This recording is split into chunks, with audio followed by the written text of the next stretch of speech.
Welcome back to the channel. Thank you for joining me here at UnapologeticlyProgressive. Once again, I am back with a video, and today we're going to talk about what happened in Hungary over the weekend.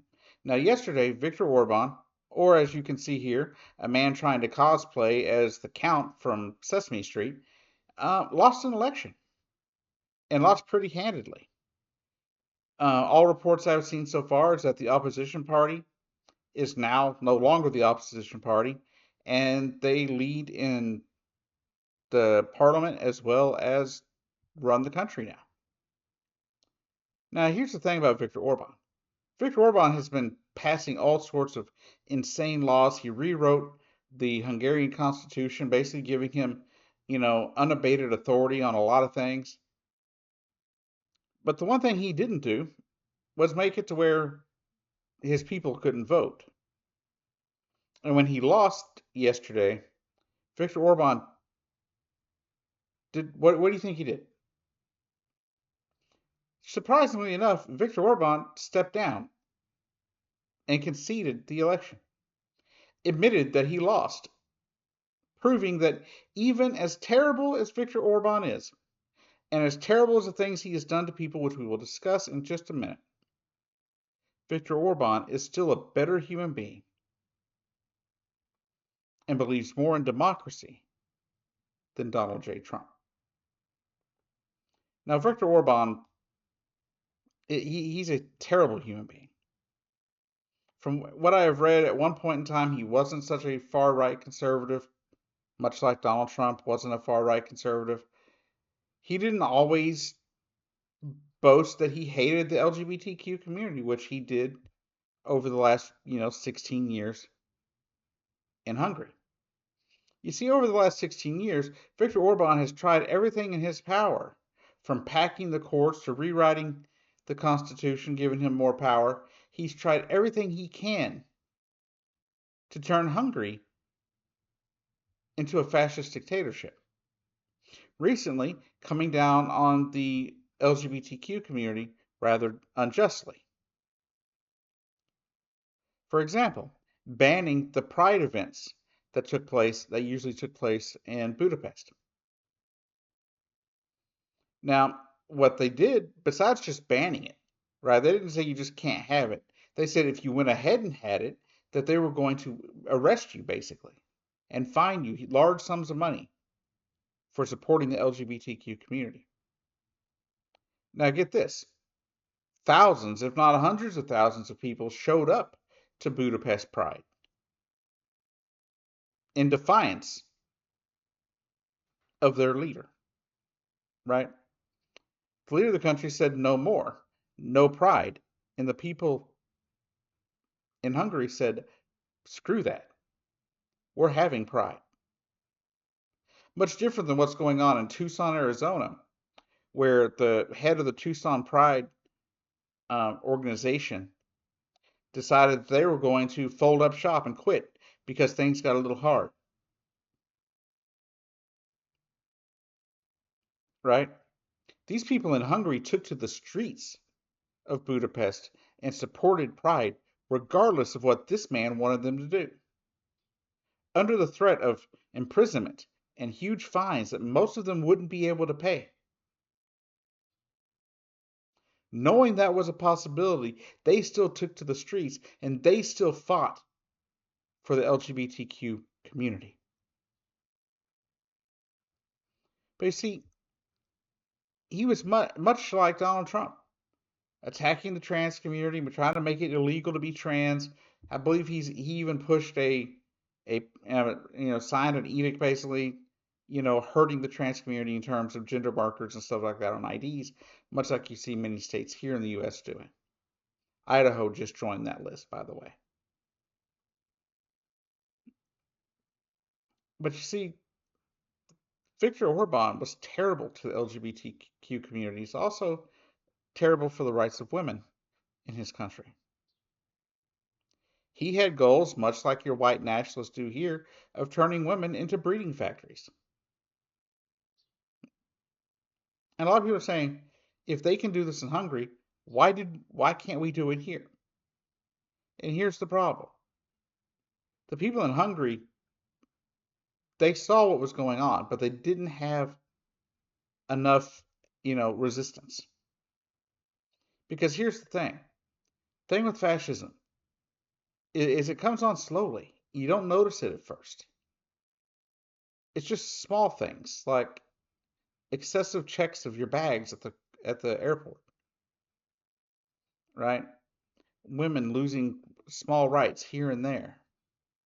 The LGBTQ community losing small rights here and there. But as it builds, it becomes evident. Unfortunately, right now, for a lot of Americans, they're not seeing it. It's not affecting them, so they're not seeing it because they're chiseling away at rights of people that they don't care about. Right? The Trump administration is chipping away at rights of the LGBTQ community, women's rights, and minority rights. And that's not affecting the majority of Americans. That's not affecting the white population that support Donald Trump. And that is why you don't see as many people fighting back as you did in Hungary. They had 16 years of this, of a man who wouldn't cede power,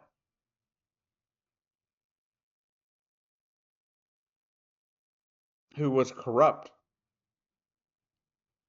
who many believe that he rigged elections in the past. Now, I don't know how accurate that is, considering he got blown out yesterday.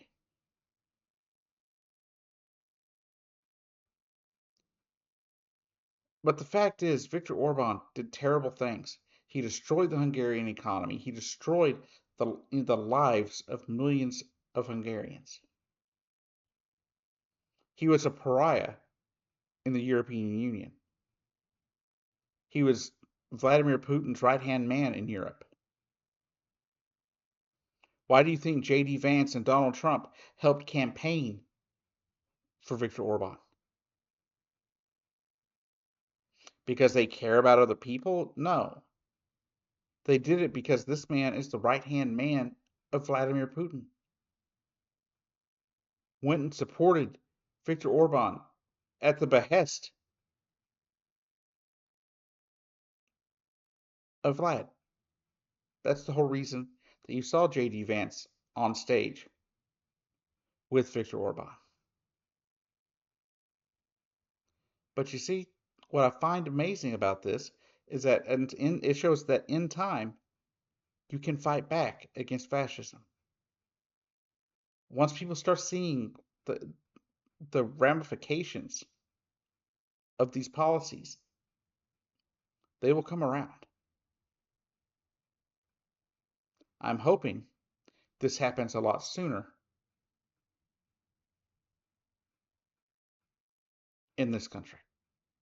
That's my hope. My hope is that it happens a lot sooner. I don't I don't want it to take root like it did in Hungary.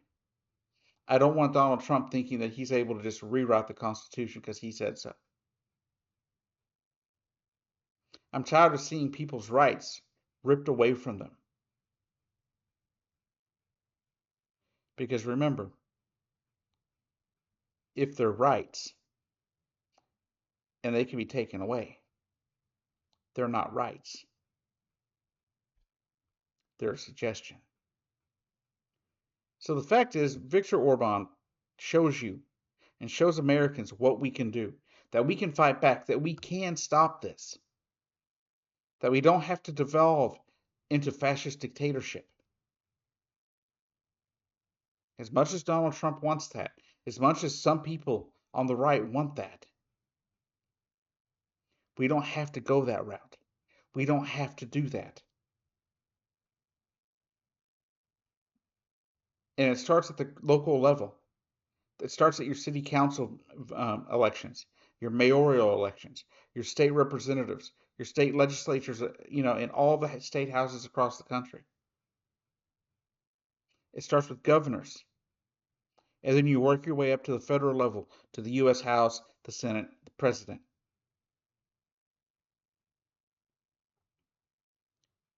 It starts at the grassroots. You've got to start at the roots. We have to build a movement, a coalition of people against fascism, and we got to start from the bottom up.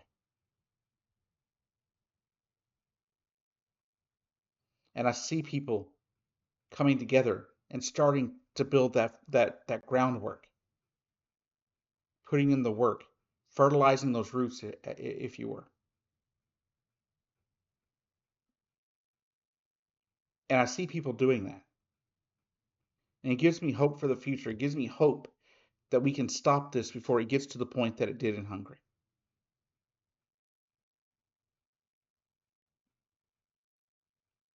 We've got to do more than just no king protests, right? We can't just have protests that everyone knows what day they're going to happen, when they're going to happen, and all that mess, right? We need a coordinated effort for massive protests that seemingly come from nowhere.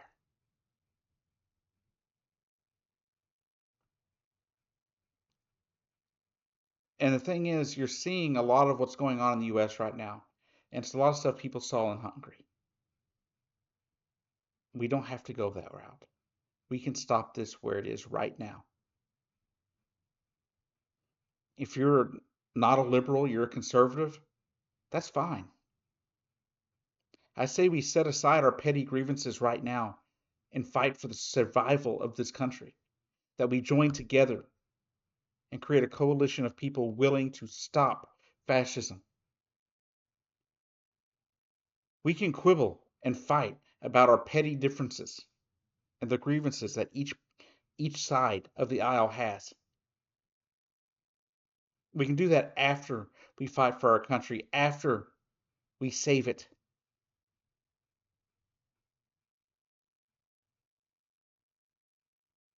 That is all I'm asking for.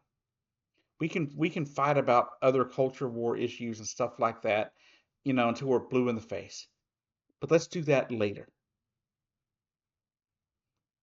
As a member of the LGBTQ community, I'm saying this.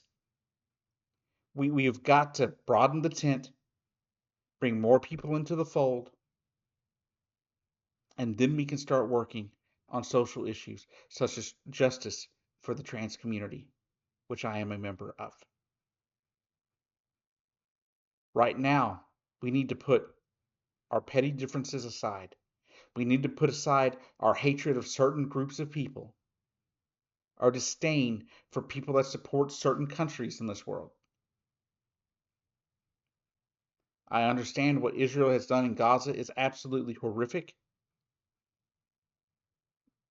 And I understand how some conservatives feel that they've been left behind or that they're being pushed out. And I get that. There are groups of people all throughout the United States that have different reasons why they either don't show up to the polls or they would have voted for Donald Trump or Republicans in general. There are a lot of reasons, but let's set those aside right now. Because what we need to do is stop fascism right now. We need to stop it before it completely takes hold and destroys this country. Now, there are some people on the left that are going to be like, well, you're crazy. Because we've been a fascist state for a very long time. And maybe they have some valid points. Maybe there's a lot of validity to the people that make that argument. But you see, that's not what I'm getting at here, right? I don't care what America may have been marching to before. I don't care what it's doing right now. What I care about is what we can do in the future to save this country. And let us start this November.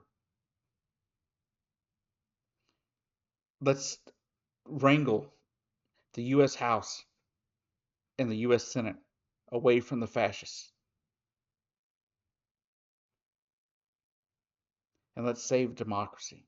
Let's save our republic.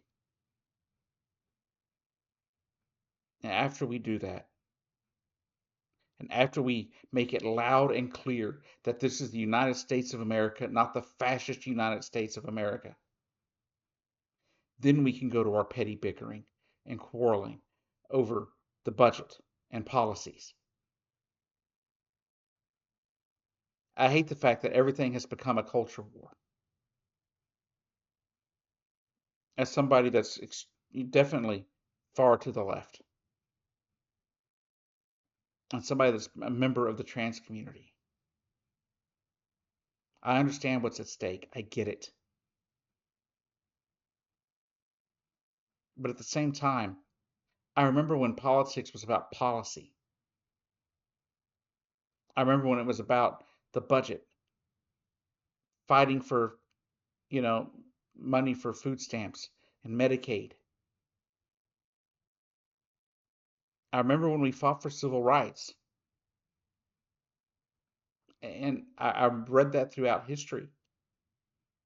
And right now we're going the wrong way.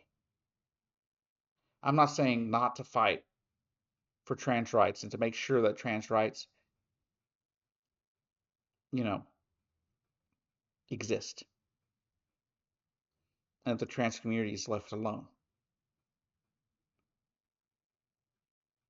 But I believe we have a fish bigger to fry, because if we take care of fascism, if we stop fascism from taking root in this country right now, if we stop it right now, then the trans community will be safe. Because that is at the root of all of this. Well, patriarchy is at the root of all of this. White nationalism is at the root of all of this.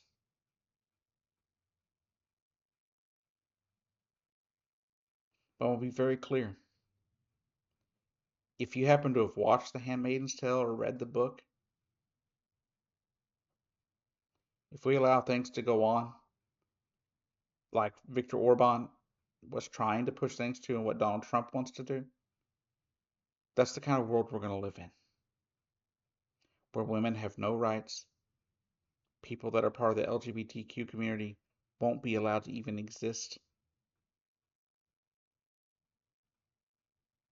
And we don't want it to get that far, do we? We don't want to live in a place like Gilead, do we?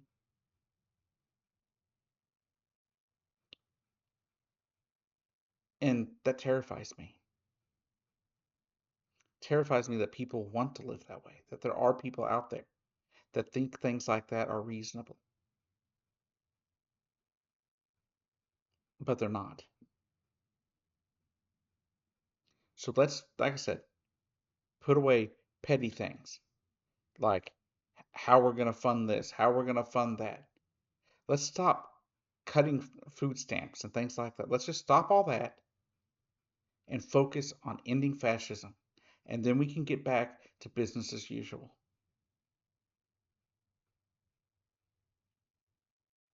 So let me know in the comments what you think about coming together and and basically putting aside petty differences. I'm not saying to forget who you are. I'm not saying that, not to be proud that you are, a member of the LGBTQ community or, a member of the trans community or anything else. I'm not telling you to stop fighting for your rights, right? But understand that if we don't bring more people into the fold right now, we're not going to be able to stop it. Some 16 to 20 years later from now, we'll be doing what the people in Hungary had to do. And you're going to have to be, you know, fighting against the government just to have a pride event or just to exist as a member of the LGBTQ community.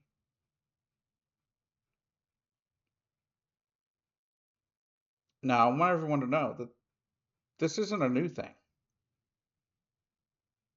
I listened for months and months, if not years, to Black content creators on this platform and others for months and years saying that if we don't stop it, that if we allow Donald Trump to become president again,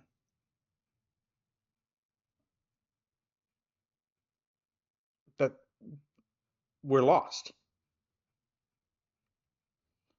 That things are not going to be able to easily go back to normal. And too many of those creators were ignored, especially by white women and other people that look like me, which is absolutely disturbing to me. Because I listen to people. When people tell me, hey, you need to pay attention to what's going on, don't let white supremacy lead the way. I listen to those people. When I listen to stories of how people are treated from different races, from the police to the government itself, I understand that they've gone through things that I will never be able to get. I'll never be able to understand. But I do understand their story, that they are having to be brave and brave enough to talk about what they've been through and what they have seen.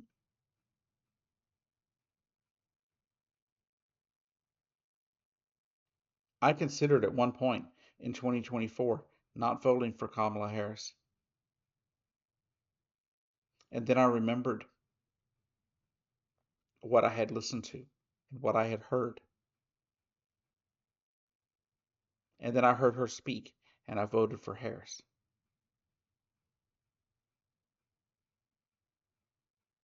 And we got to keep this in mind that sometimes, as much as you may not like it, we have a two-party system. That means third parties basically have no chance. It's just not going to happen. It's not in the cards. You may be able to get that done in local levels and do it, right? If you can get in, Green Party people and stuff like that into your local offices, state legislatures and stuff, okay. But this fall, this November, please don't risk it. Don't waste your vote on somebody who's not going to be able to even be elected. Give your vote to the people that are going to fight fascism. And I know a lot of people out there are all up in arms over this Democrat taking AIPAC money or whatever. And understand AIPAC is a terrible organization that supports a terrible government that is doing terrible things to people. But let's be very clear what's happening here. Right now, if that is the mindset you're going to go with, that anyone that took AIPAC money has to go, and thinks they're just as bad as the people that are trying to take the rights away of women and the LGBTQ community and other minorities, then you're going to end up with a Viktor Orban situation.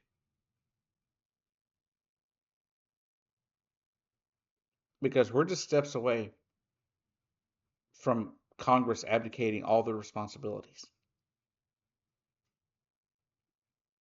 Just a few votes away from the ability for Donald Trump to basically ask Congress to pass a law codifying into law that they are not, you know, the keeper of the purse, as it were. Because that's the only way that Donald Trump would be able to end elections in this country, would be as if he could convince Congress to pass a law that said they weren't in control and that he was. And remember, Congress holds the purse strings to everything.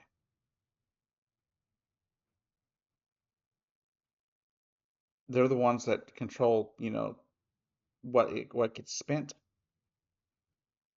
and they're the ones that would be the only ones that have the ability to call off an election.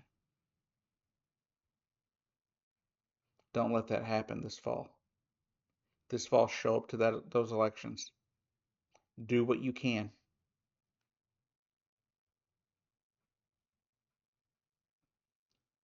Anyhow, let me know in the comments what you think, you know, how if you've got a voting plan in place, how you're going to get to the polls, things like that. Talk about it down in the comments. Hit that like, subscribe button, because that is what helps this channel the most. Anyhow, thank you for watching.